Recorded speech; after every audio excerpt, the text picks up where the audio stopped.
दूसरा प्रश्न, भगवान, पत्र पत्रिकाओं में आपके चित्रों सहित आपके विचारों का व्यापक प्रचार प्रसार देखकर लोगों की ऐसी धारणा बन गई है कि आप विज्ञापन एवं प्रसिद्धि पाने के लिए लालायत हैं, जो कि भारत की संत परंपरा के साथ सुसंगत नहीं। हमारे साधु संत भीड़भाड़ तथा दिखावे से दूर एकांत में सादा जीवन बिताते थे। भगवान, निवेदन है कि इस विषय में कुछ कहें। सत्य वेदांत, पहली तो बात यह है कि मुझे भारत या किसी की परंपरा से कोई लेना देना नहीं। मैं किसी की परंपरा का हिस्सा नहीं हूं। इसे एक बार और आखिरी बार समझ लो कि मैं किसी परंपरा का कोई हिस्सा नहीं हूं। मैं किसी परंपरा की अपेक्षाएं पूरा करने के लिए कोई बंधा हुआ नहीं हूं। मैं तुम्हारे तथाकथित संतों में अपनी गिनती करवाना भी नहीं चाहता हूं। मुझे तो तुम्हारे तथाकथित संतों में मूढ़ों की जमात दिखाई पड़ती। इसलिए अच्छा ही है कि लोग साफ समझ लें कि मैं तुम्हारा संत, तुम्हारा महात्मा, तुम्हारे ऋषि मुनि इनमें से नहीं हूं। मेरी अपनी कोटि है, मैं किसी की कोटि में सम्मिलित नहीं हूं। मैं एक नई कोटि की शुरुआत हूं। मुझसे जो राजी होंगे वो मेरी कोटि में होंगे। मैं किसी पुरानी कोटि का हिस्सा नहीं हूं। मैं किसी श्रृंखला का अंग नहीं हूं। मैं किसी श्रृंखला की कड़ी नहीं हूं। एक नई श्रृंखला की शुरुआत हूं। इसलिए मैं कुछ तुम्हारे साधु संतों की क्या परंपरा थी उसका अनुगमन करने को आबद्ध नहीं। और यह बात बिल्कुल झूठ है कि तुम्हारे साधु संत प्रचार प्रसार नहीं करते थे। तो महावीर 40 साल तक क्या करते रहे? घूम घूम के भाड़ झोंक रहे थे।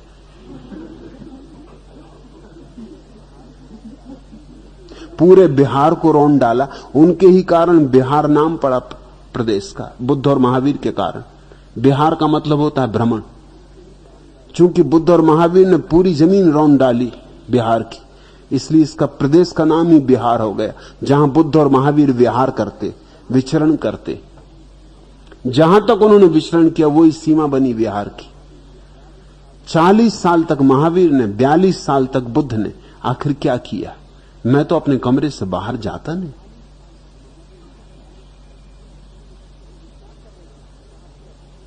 ये क्या कर रहे थे? प्रचार प्रसार नहीं कर रहे थे तो क्या कर रहे थे? पागल थे।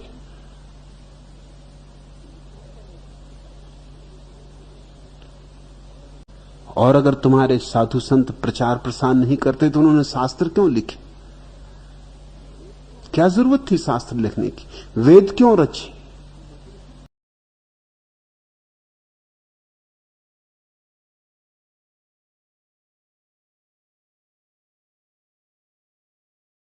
उपनिषद क्यों रचे? कृष्ण ने गीता क्यों कही? अर्जुन को समझाने की पूरी चेष्टा की। अर्जुन भागा भागा हो रहा था, उसको खींच खींच के लाए, 1000 तर्क दिए। उन दिनों जो साधन थे उन्होंने उनका उपयोग किया। आज जो साधन उनका मैं उपयोग कर रहा हूं। ये जरूर सच है कि वो लाउड स्पीकर पर नहीं बोलते थे, क्योंकि लाउड स्पीकर नहीं था। ये सच है कि वे जो बोलते थे वो टेप रिकॉर्ड नहीं होता था। लेकिन इसका यह मतलब नहीं है कि टेप रिकॉर्ड होता और बुद्ध टेप रिकॉर्ड न करवाते। आखिर उनके शिष्य लिख तो रहे थे, नोट ले रहे थे। वो पुराना ढंग था, डर्रा पुराना था। उसमें भूल चूक की संभावना है। उसमें भूल चूक हुई। बुद्ध के मरते ही बुद्ध के शिष्य 36 संप्रदायों में बंट गए, क्योंकि अलग अलग लोगों ने अलग अलग तरह के नोट लिए थे। किसी ने कुछ छोड़ दिया था, किसी ने कुछ जोड़ दिया था। अपने अपने हिसाब से लोगों ने नोट लिए थे। जो जिसको पसंद पड़ा था वो उसने लिख लिया था, जो पसंद नहीं पड़ा था वो अलग कर दिया था।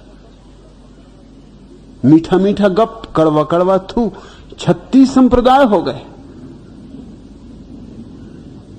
मैं वैज्ञानिक साधनों का उपयोग कर रहा हूं जो ज्यादा तर्कयुक्त थे और जिनमें भूल चूक की संभावना कम है, और मुझे कुछ इसमें ऐतराज नहीं। निश्चित ही मैं अपनी बात का प्रसार करना चाहता हूं, प्रचार करना चाहता हूं। सारे बुद्धों ने सदा यही किया, और जिन्होंने नहीं किया वो बुद्धू रहे होंगे। उन बुद्धुओं में अपनी गिनती करवाना भी नहीं चाहता। वो भगोड़े थे जो बैठ गए जंगलों में जाके। उन भगोड़ों से फायदा क्या हुआ तुम्हें? और उन भगोड़ों का उपयोग क्या है, उनका दान क्या है जगत को?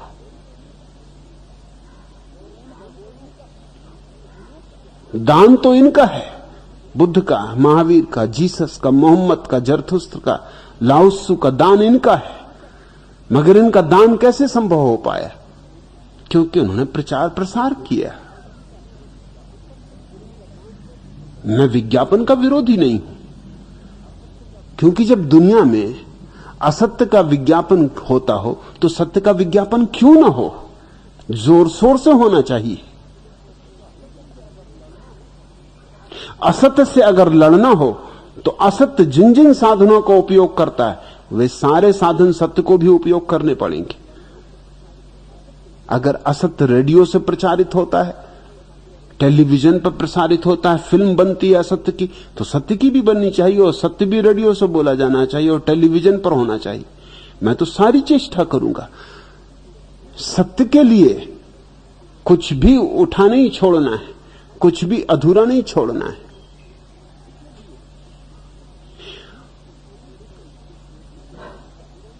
लेकिन इस देश में यह मूढ़ता है कि हम ढर्रे में बांधे हुए हैं हर चीज को। उस ढर्रे में किसी को बैठना चाहिए। उस ढर्रे में मैं कैसे बैठूंगा? महावीर नग्न थे। जैन मुझसे पूछ सकता है कि आप जब तक नग्न नहीं होंगे तब तक हम आपको कैसे तीर्थंकर माने? तो क्या मैं इसलिए नग्न फिरूं कि महावीर नग्न थे? ये महावीर की मौज थी कि वो नग्न थे। वो अपने ढंग से जिए, ये उनका रुझान था। बुद्ध तो नग्न नहीं थे, बुद्ध तो कपड़े पहनते थे। महावीर के समसामयिक थे, मगर बुद्ध ने कपड़े पहने। हालांकि जैनों को ये ऐतराज रहा बुद्ध पर कि अगर वो कपड़े छोड़ दें तो तीर्थंकर, मगर कपड़े पहने हुए तो तीर्थंकर नहीं, थोड़े नीचे महात्मा। अभी तीर्थंकर होने में थोड़ी देर। तो कोई जैन बुद्ध को भगवान नहीं लिखता, महावीर को भगवान लिखता है, बुद्ध को महात्मा लिखता है। और कोई बौद्ध महावीर को भगवान नहीं लिखता, महात्मा लिखता है, और बुद्ध को भगवान लिखता है। क्योंकि बौद्धों की अपनी धारणाएं हैं। वो कहते हैं कि व्यक्ति को नग्न होकर नाहक प्रचार नहीं करना चाहिए। ये प्रचार का ढंग है नग्न होना। ये तो बात सच। तुम नंगे खड़े हो जाओ जाके चौरस्ते, देखो फौरन भीड़ लग जाएगी। और कपड़े पहने खड़े रहो, कोई नहीं आएगा, कोई पूछेगा नहीं, जयराम जी भी नहीं करेगा। जरा नंगे खड़े हो जाओ और फिर देखो पुलिस वाला भी आ गया, इंस्पेक्टर भी आ गया, भीड़ भी लग गई और शोरगुल भी मचने लगा कि माजरा क्या, तुम खड़े ही रहो, सिर्फ तुम कुछ कर ही नहीं रहे, मगर प्रचार हो रहा है। महावीर ने नग्नता को अगर प्रचार का साधन बनाया हो तो कुछ आश्चर्य नहीं। और मजा यह है कि तुम्हारी जब कोई धारणा पक्की हो गई होती तो उस धारणा का शोषण करने वाले लोग पैदा हो जाते। कोई इसलिए जंगल में जाकर बैठ जाता है कि तुम्हारी धारणा जब तक जंगल में न बैठे तब तक संत नहीं। संत जिसको होना वो जंगल में बैठ जाता है, और जब वो जंगल में बैठ जाता संत हो जाता है। ये उसके प्रचार का ढंग है। तुम पहुंचने लगते हो खोजते हुए, चाहे संत के पास कुछ और ना भी हो, कुछ भी ना हो, लेकिन बैठा है जंगल में, बस इतना काफी। चली फिर कतार। और ये संत भी जंगल से निकल आते हैं जब कुंभ का मेला भरता है, तब इनसे भी नहीं रुका जाता कि आप अपनी जगह बैठे रहें। कुंभ के मेले में 1 करोड़ आदमी इकट्ठे होंगे, वहां तो अड्डा जमा देंगे, सारे संत आ जाएंगे हिमालय से उतर उतर के। ये कुंभ के मेले में किस लिए आ जाते? तुम किन संतों की बातें कर रहे हो? अगर तुम यही पूछते हो कि एकांत में सादा जीवन, तो मुझसे ज्यादा एकांत में, मुझसे ज्यादा सादा जीवन बिताने वाला आदमी नहीं। 24 घंटे अपने कमरे में हो, इससे ज्यादा एकांत कहां और होगा। और सादे जीवन की बात करते हो तो मेरे कमरे में कुछ भी नहीं सिवाय मेरे।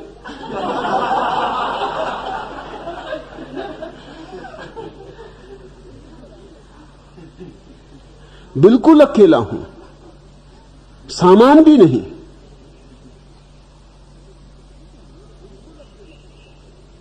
लेकिन मेरे अपने ढंग हैं और मैं किसी के ढंग की नकल करने में उत्सुक नहीं। मैं चाहता भी नहीं कि मेरा नाम किसी के साथ जोड़ा जाए। लेकिन इतना मैं तुमसे कह देना चाहता हूं कि जीसस ने भी घूम घूम कर प्रचार किया, नहीं तो सूली न लगती। अगर चुप ही बैठे रहते तो सूली कोई लगाता। काहे के लिए सूली लगाता? इसलिए कि क्यों चुप बैठे हो।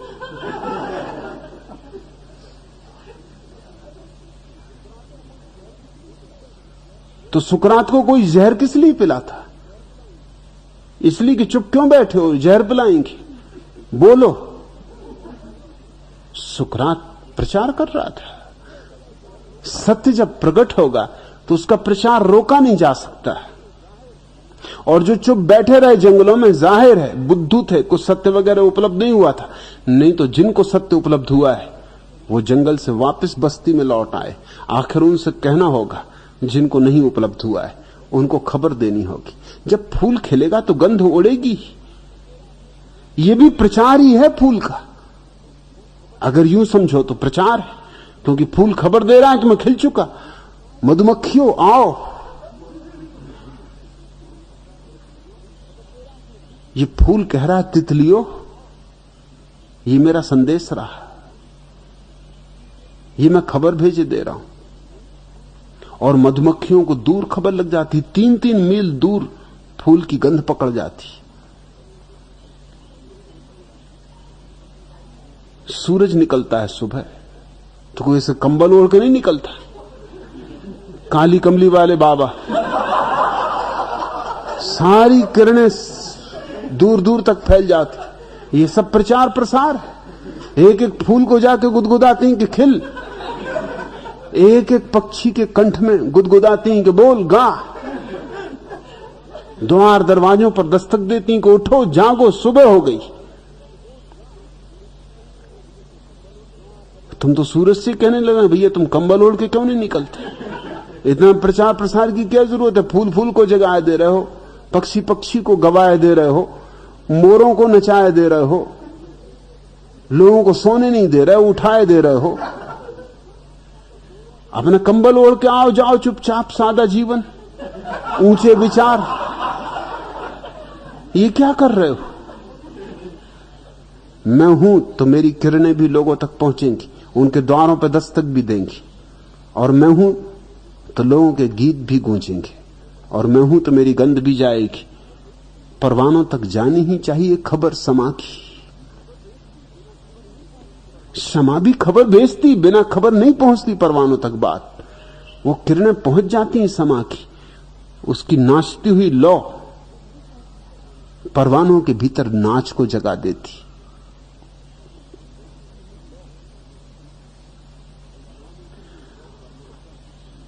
वो नाचती हुई लौ परमात्मा की जब किसी व्यक्ति में प्रकट होती तो परवाने आएंगे, दूर दूर से आएंगे। और खबर पहुंचनी चाहिए ताकि किसी को यह कहने को न रह जाए कि मुझे खबर ना मिली,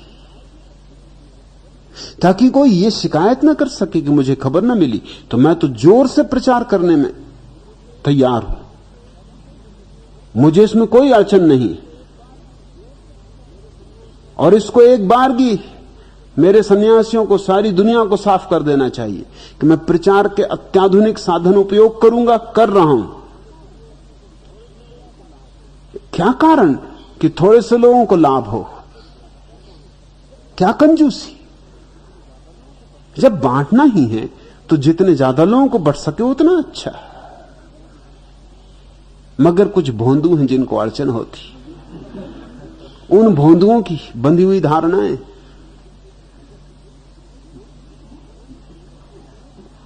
मैं किसी की धारणा में बंधने को मजबूर नहीं हूं। मैंने ठेका लिया किसी की धारणाएं पूरी करने का। न तुम्हारे साधु संतों से मैं कहता हूं कि मेरे अनुसार जियो, वो जीते रहे एकांत में पहाड़ियों में, तो मैंने तो उनसे नहीं कहा था। तुम्हारे साधु संत अपने ढंग से जिए, मैं अपने ढंग से जी रहा हूं, और मुझे साधु संत होने की उत्सुकता नहीं। मैं अपना होके काफी हूं, जैसा हूं वैसा काफी हूं। अब और क्या है छोटी मोटी बातें, साधु संत महंत महात्मा, टुच्ची बातों में मुझे रस नहीं। ये तुम अपने संभालो ये शब्द। तुम तो मुझे तीर्थंकर भी कहो तो मुझे रस नहीं, तुम मुझे अवतार कहो तो मुझे रस नहीं। रखो अपने शब्द अपने पास। मैं काफी हूं बिना शब्दों के, बिना लेबल के। कुछ मुझे अड़चन नहीं है, लेकिन प्रचार में पूरा करूंगा। बात पहुंचानी होगी। जीसस ने कहा है अपने शिष्यों से, चढ़ जाओ मकानों की मुंडेरों पर, क्योंकि लोग बहरे हैं, जोर से चिल्लाओ, तब शायद सुने तो सुने। अब मुंडेरों पे भी चिल्लाओगे चढ़ के। उस जमाने में और इससे ज्यादा सुविधापूर्ण कोई चीज नहीं थी। अब मैं अपने शिष्यों से नहीं कहता मुंडेरों पर चढ़ जाओ, मैं कहता हूं चढ़ जाओ टेलीविजनों पर, चढ़ जाओ रेडियो पर, चढ़ जाओ अखबारों पर। क्या मुंडेरों पर चढ़ना? वो गोरख धंधा। मुंडरे पर चढ़े भी तो 10-5 आसपास के लोगों को शोरगुल होगा, और क्या होने वाला। जब शोरगुल पूरी पृथ्वी पर हो सकता हो तो क्या छोटे मोटे काम करना, एक आध मोहल्ले को जगाने में जिंदगी खराब कर देना। हिला देंगे पूरी पृथ्वी को। मुझे कुछ इसमें ऐतराज नहीं। मैं तो ये स्वीकार करता हूं कि मैं पूरा प्रयास करूंगा बात को दूर दूर तक पहुंचाने के लिए, पृथ्वी के कोने कोने तक ये बात पहुंचानी। अगर बात में सच्चाई है तो पहुंचनी चाहिए, लोगों को लाभ होना चाहिए। और अगर सच्चाई नहीं है तो भी लोगों को पता चल जाना चाहिए, ताकि वो जांच लें कि सच्चाई है या नहीं। इसको छिपा के क्या रखना है,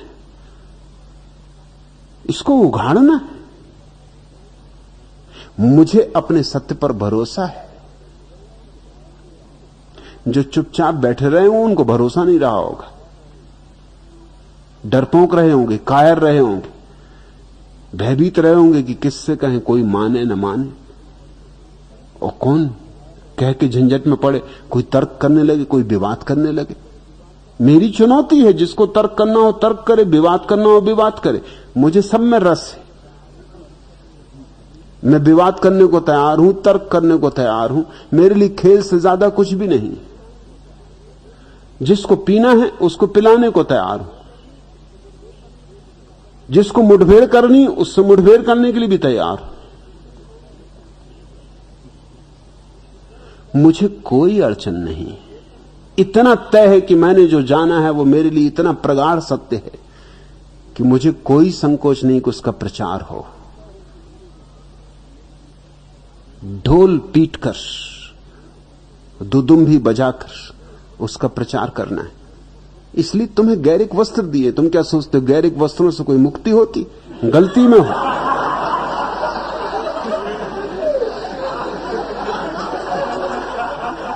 गैरिक वस्त्र सिर्फ प्रचार का साधन है और कुछ भी नहीं।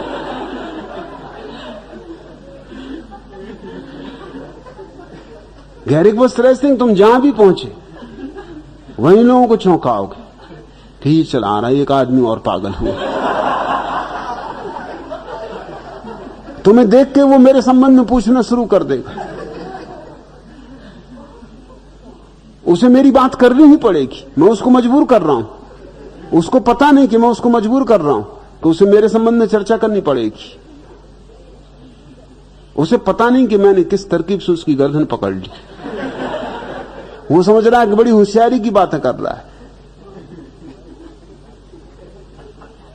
जैसे बैल को लाल झंडी दिखा देते हैं, वैसे मैंने तुम्हें कपड़े दे दिए कि जहां जहां बैल होंगे एकदम चौंकेंगे, एकदम फनफनाने लगेंगे, एकदम गुर्राने लगेंगे।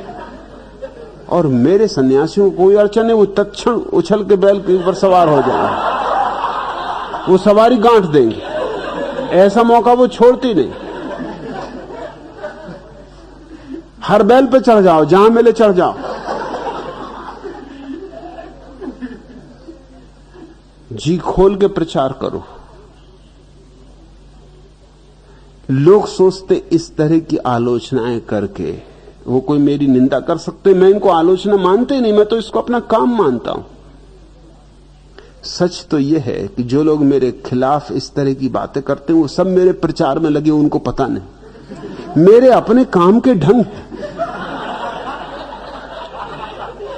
मैं किस तरकीब से किससे काम लेता हूं ये मैं जानता हूं। जो मेरे खिलाफ काम में लगे वो भी मेरा प्रचार कर रहे हैं। जर्मनी से एक सज्जन ने मेरी खिलाफत में, ईसाई पादरी हैं वो, उन्हें ऐसा गुस्सा चढ़ा। गुस्सा इस बात से चढ़ा कि मैंने जीसस पर जो कहा है उसका ईसाइयों पर बहुत प्रभाव पड़ रहा है।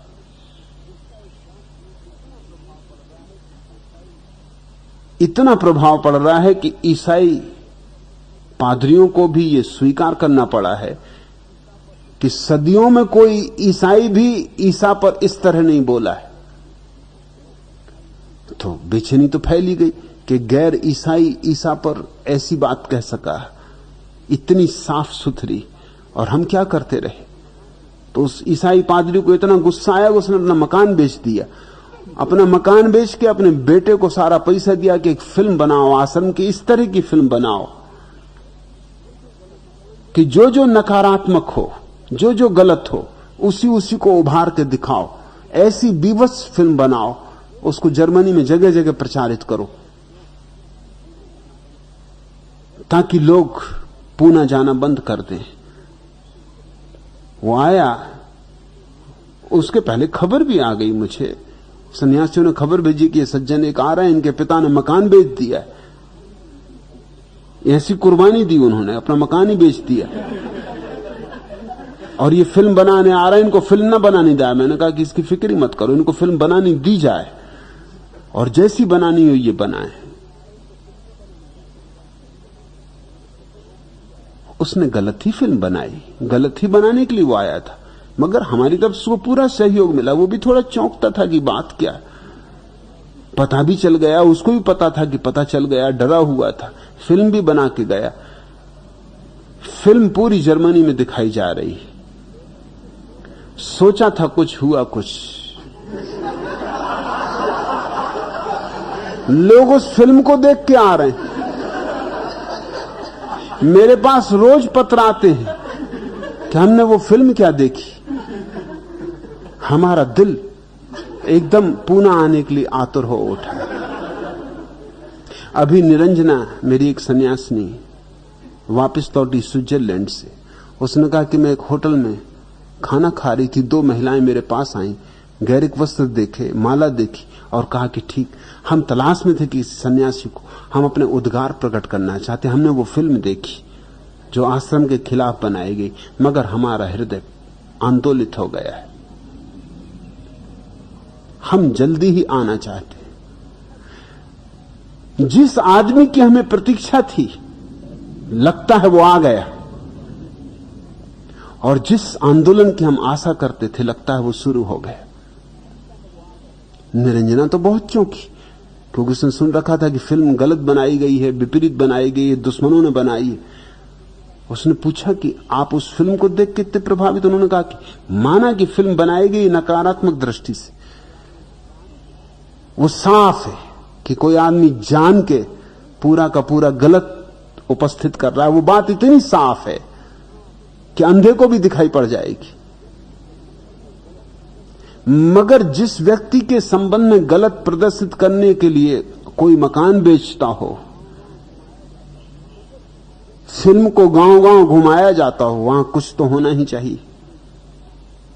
हम अपनी आंख से आके देखना चाहते। न मालूम कितने लोग उस फिल्म के कारण आ रहे हैं। और तुम चकित होगे, जर्मन सरकार की भी सहायता थी उस पादरी को। अब जर्मन सरकार भी चिंतित हो गई कि फिल्म को बैन करना चाहिए या नहीं। जर्मन पार्लियामेंट में यह सवाल उठा है कि फिल्म को बैन कर दो, उसको रोक लगा दो, क्योंकि परिणाम उल्टा हो रहा है।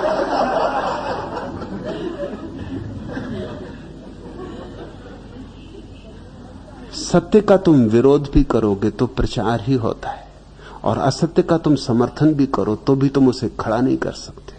असत्य में कोई बल ही नहीं होता। उसको किसी तरह खड़ा भी कर दो, गिर जाएगा। उसमें पैर ही नहीं होते, उसमें प्राण ही नहीं होते। लाश को कब तक चलाओगे, कैसे चलाओगे?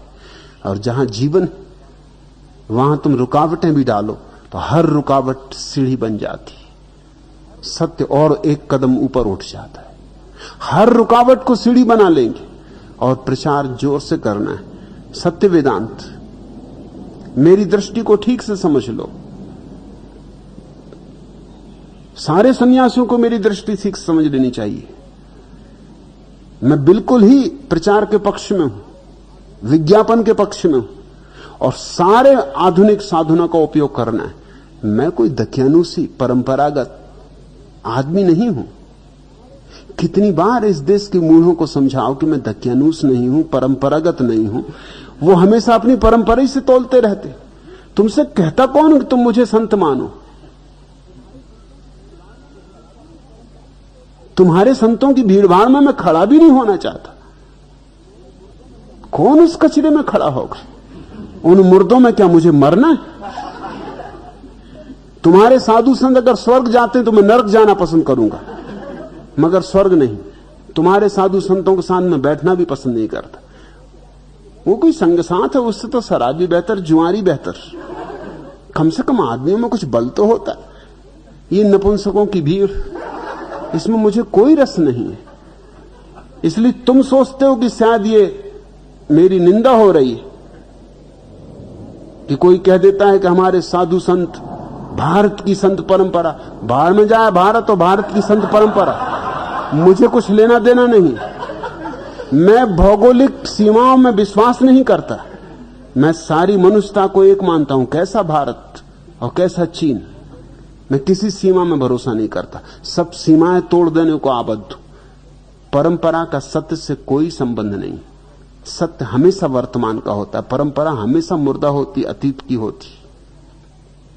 इसलिए मुझे तुम किसी भीड़ भाड़ में सम्मिलित मत करो। तुम कहते हो कि हमारे साधु संत भीड़ भाड़ और दिखावे से दूर एकांत में सादा जीवन बिताते थे। मैं भी भीड़ भाड़ से, साधु संतों की भीड़ भाड़ से दूर जीवन बिताता हूं। और मैंने जो साधु संत पैदा किए, ये मस्त लोग हैं, परवाने लोग हैं। ये रिंदों की जमात है, ये मैकदा है। ये कोई मंदिर नहीं, ये कोई मस्जिद नहीं। दफन करना मेरी मैयत वो भी मैखाने में, ताकि मैखाने की मिट्टी रहे मैखाने में। दफन करना मेरी मैयत वो भी मैखाने में। मैं कोई रिंद नहीं, इसलिए पीता हूं शराब, उनकी तस्वीर नजर आती है पैमाने में। मैं कोई रिंद नहीं, इसलिए पीता हूं शराब, उनकी तस्वीर नजर आती है पैमाने में। दफन करना मेरी मैयत वो भी मैखाने में। जाम थर्राने लगे, उड़ गई बोतल से शराब, वे वजू आ गया शायद कोई मैखाने में। दफन करना मेरी मैयत वो भी मैखाने में। जाम थर्राने लगे, उड़ गई बोतल से शराब, बेवजू आ गया शायद कोई मैखाने में। मैं तुम्हें ध्यान दे रहा हूं ताकि तुम उस परम शराब को पीने के योग्य हो सको। उसके लिए पवित्रता चाहिए। एक मौन चाहिए, एक शून्य चाहिए। जाम थर्राने लगे, उड़ गई बोतल से शराब, बेवजू शायद आ गया कोई मैखाने में। तुम जो चाहो तो बदल दो मेरे गम की दुनिया, तुमको तो खुद ही मजा आता है तड़पाने में। दफन करना मेरी मैयत वो भी मैखाने में। इस कदर फूंक दिया सोजे मोहब्बत ने कमर, आह करने की भी ताकत नहीं दीवाने में। दफन करना मेरी मैयत वो भी मैखाने में, ताकि मैखाने की मट्टी रहे मैखाने में। दफन करना मेरी मैयत वो भी मैखाने में। यहां तो दीवाने इकट्ठे हुए हैं, परवाने इकट्ठे हुए हैं। ये कोई साधारण अर्थों का मंदिर मस्जिद नहीं है, ये तीर्थ है। और तीर्थ भी ऐसा नहीं कि जो सड़ चुका हो, अतीत का हो, अभी जन्म रहा है, अभी पैदा हो रहा है। ये नया काबा पैदा हो रहा है, ये नया कैलाश उठ रहा है। इसको तुम पुराने से मत तोड़ो, तुम्हारा कोई तराजू काम ना आएगा। तुम्हारे सब तराजू टूट जाएंगे मुझे तौलने में। तुम्हारे कोई मापदंड मेरे काम नहीं आएंगे। तुम्हारी कोई कोटियों में तुम मुझे बिठा नहीं सकते। तुम सीधे सीधे मुझे देखो, हटाओ तराजू, हटाओ कोटियां, हटाओ तुम्हारे गणित। मैं अपने ढंग का आदमी हूं, मुझे किसी से क्या लेना देना है।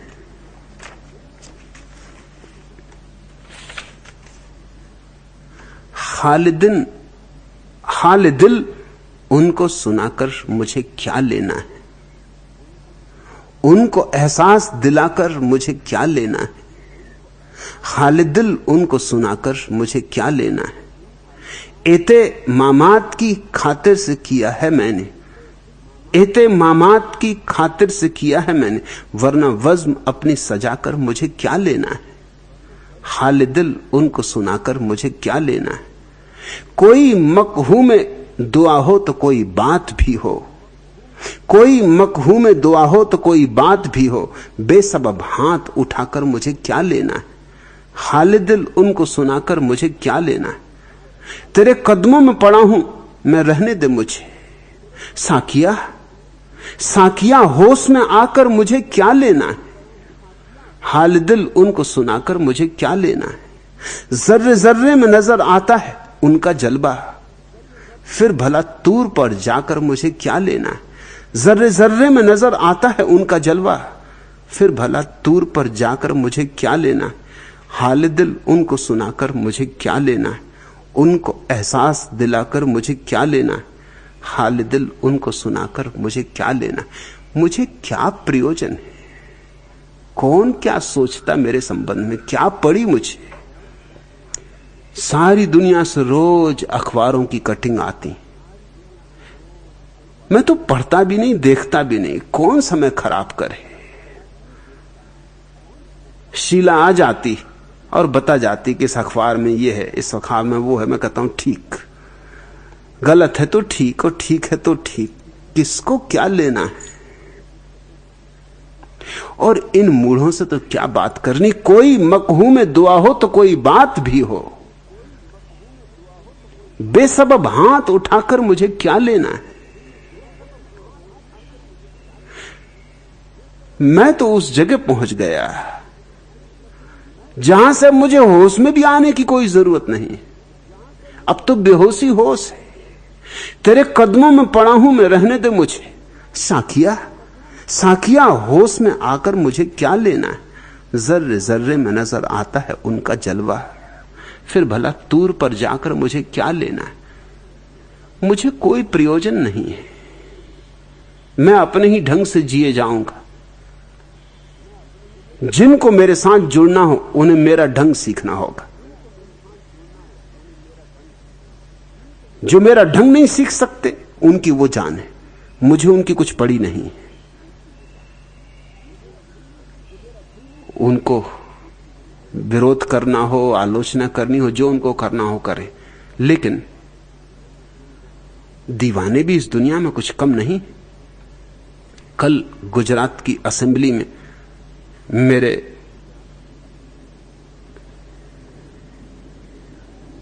कच्छ जाने का सवाल पुनः उठा और अब तो गुजरात के मुख्यमंत्री माधव सिंह सोलंकी को कहना पड़ा कि हम 100% आश्रम के लिए जगह देने को कटिबद्ध हैं। कहना पड़ा क्यों?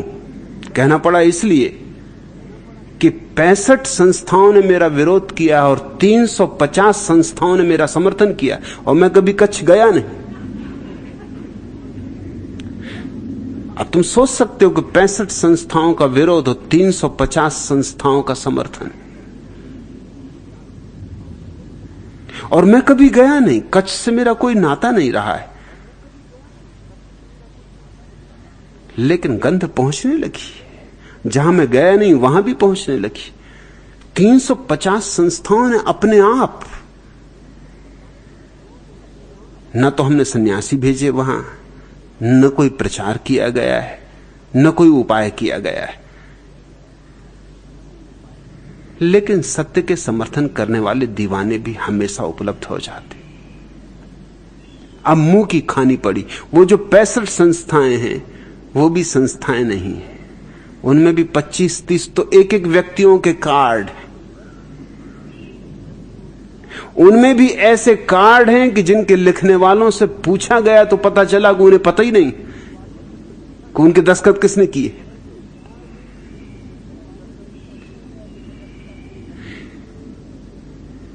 अठारह संस्थाएं हैं, वो सब जैनियों की।